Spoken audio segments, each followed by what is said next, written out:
ICC, partner? Hindi magre-rebel si Trillanes kahit kailan kasi yan si Trillanes, asong ulol yan. O sa Bisaya, buang na ngairo.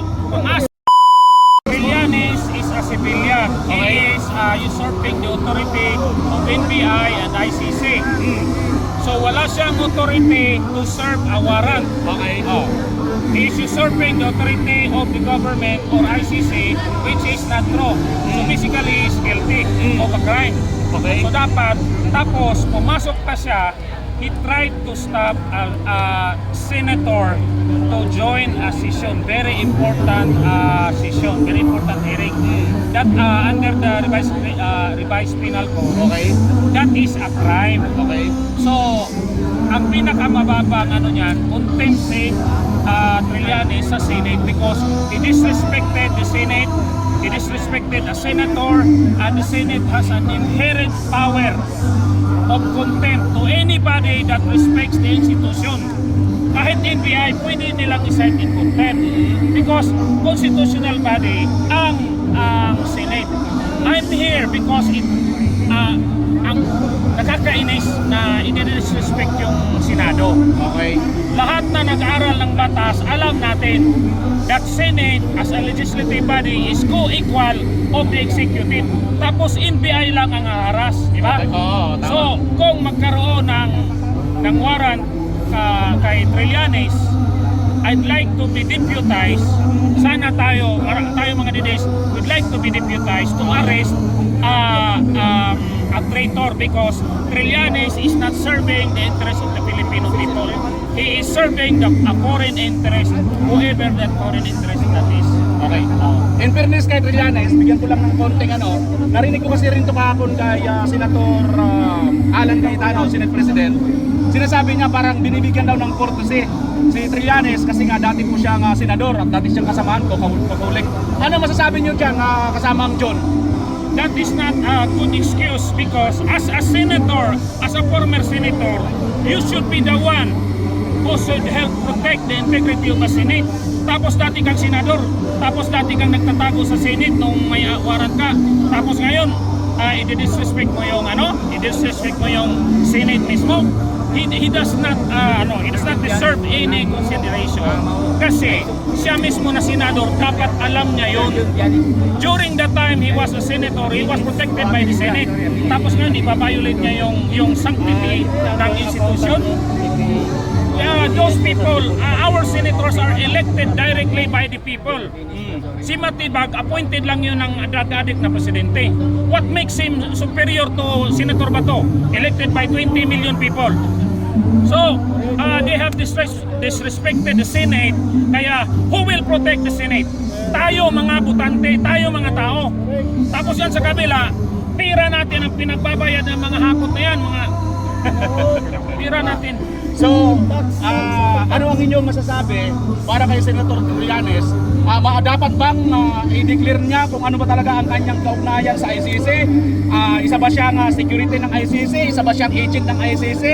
Saan ba siya naka-affiliate? Dapat bang i-reveal niya ito sa taong bayan? Kasi nagtataka ang taong bayan, bakit saan siya nakakakuha ng tapang at lakas ng loob para pumasok mismo sa Senate aside from doon sa sinasabi ni Senator Cayetano na courtesy about sa kanya bilang isang dating kakulik o dating senador. Now, para sa inyo, dapat ba niyang i-reveal kung saan ba talaga ang pinagkukuhanan niya ng tapang at lakas ng loob at ano ang kanyang affiliation sa ICC, partner? Hindi magre-rebel si Trillanes kahit kailan kasi yan si Trillanes, asong ulol yan. O sa Bisaya, buang na ngairo. Kung asa ang kwarta, kung saan yung pera, tatanggap yan. Walang hiya yan eh. He sold his soul to the highest bidder. At ang nakakaano pa niyan, kahit saan na lang siya, wala siyang integrity, walang principle. Tapos duwag yan, gago na yan.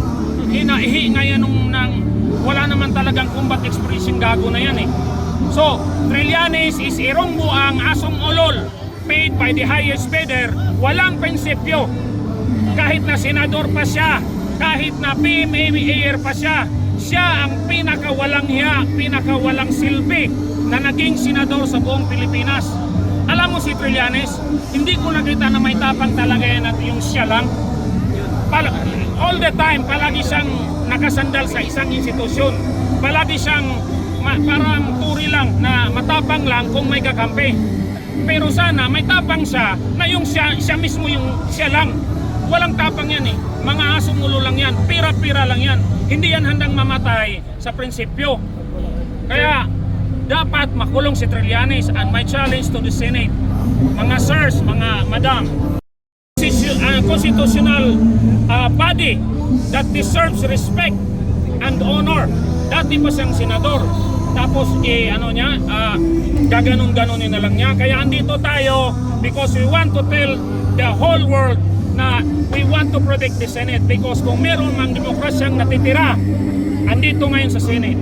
Sir, comment That po. is my stand, sir. Sir, impeachment sa Congress kay BP Sara Duterte. Ano mo sasabi po doon? Comment po, sir. Well, ang Congress sa House of Representatives, Opo, sir. wala nang integridad dyan. Kung meron man, kunti na lang. Kaya everyday, yung mga tao, tayo mga Pilipino, masama loob natin kasi bayaran lang eh.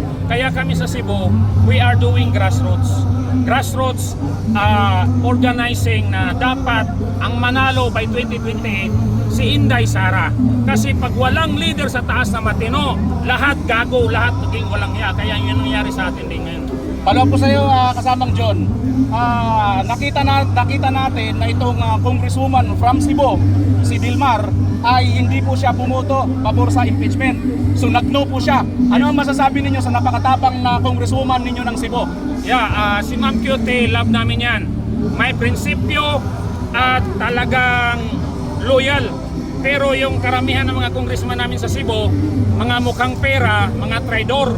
Kaya nakakahiya maging Cebuano. Tapos si Inday Sara, si Tatay Digong, they trusted Cebuano politicians. Pero ang pinakamaraming traidor nasa Cebu.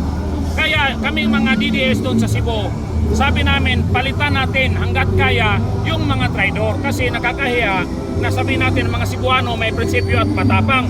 Pero yung mga political leaders natin doon, puro mukhang pera, puro traidor, puro walang prinsipyo. Okay. Sir, pangalan niyo po, sir? Anong pangalan niyo po? I'm June Abinis. Ako yung Secretary General ng Cebu Alliance for Duterte. Kasama ko sana yung mga kasama ko sa Cebu.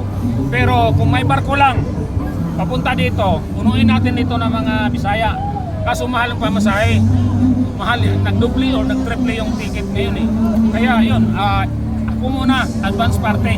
Pero sa mga taga Cebu, mga Bisayas, kung kaya natin pumunta dito kahit masakit sa bulsa, let's show, let's give our part na hindi lang to laban dito sa Manila. Laban ito ng Luzon, Visayas, Mindanao. I'm calling on fellow Mindanaons, Bisaya, punta tayo dito if you can. Kasi this might be the spark that we need. Dapat nating protektahan ang Senado. Mag-emphasize na hindi bayaran ang mga Duterte supporters dahil kita nyo naman, sinasabi ninyo na mayroong kayo nakikita doon na mukhang mga bayaran ng mga supporters. Kayo, wala kayong pamasahe, nagpunta pa kayo talaga rito? Oo. Actually, wala akong pamasahe. May isang DDS na, sir, would you like to go? One way lang. So, yun, tinanggap ko. I have to shell out money for yung accommodation. Pero, baliwala sa atin kung nagmamahal ka sa bayan. Wala yung pera. Pangatlo na lang yun. Dapat ipaglaban natin kasi nakakahiya na sa buong mundo na puro duwag, puro mukhang pera yung mga leader natin. Si Tatay Digong lang yung nagalsa ng dangal ng mga Pilipino. Tapos ngayon, ayan, Trillanes na naman, mga utang na mga matibag na yan. Matapang dahil ba yan? Pero ano ba? May mga combat experience ba yan? Wala mga combat experience yan. Mga duwag yung mga putang inang yan. Ano ang masasabi ninyo? Ngayon mga kasama natin, ako last na lang sa akin. Ano masasabi ninyo na humingi si Senator Bato na nanawagan siya ng suporta kasi may mga nakikita na pong mga umaali-aligid na isang eroplano na parang it seems like parang magpatutulad siya kay Tatay Digong na bigla na lang, wala pang 24 hours, binitbit papuntang dahig, kinidnap. Ano ang masasabi ninyo sa panawagan ni Senator Bato de la Rosa sa taong bayan at ano ang masasabi niyo sa taong bayan? Senator Bato, amo kang protektahan. Kung bitbiton ka, magpabitbit mi. Kung mamusil sila, nako sa imong atubangan, Senator Bato. Dili ta mo sugot ang senador, bitbiton lang og mga demonyo. Dili ta mo sugot ang mga tao nga isog. Dili ta dadalhin lang sa dihig. Yeah, pakitagalog. Dapat, Tagalog lang, Tagalog. Senator Bato, hindi nasa likod, nasa harap nyo kami ngayon sa Senate. Kung meron mang magkakabarila, magkakamatayan, handa tayo. Kasi talagang masakit sa loob ko na hindi natin naprotektahan si Tatay Digong. Kasi minadali nila. Now we have all the time to protect the Senate. Kasi dati, minadali nila, kinidnap nila. Ngayon, nandito na sa Senate. Sana matatapang din yung mga senador natin.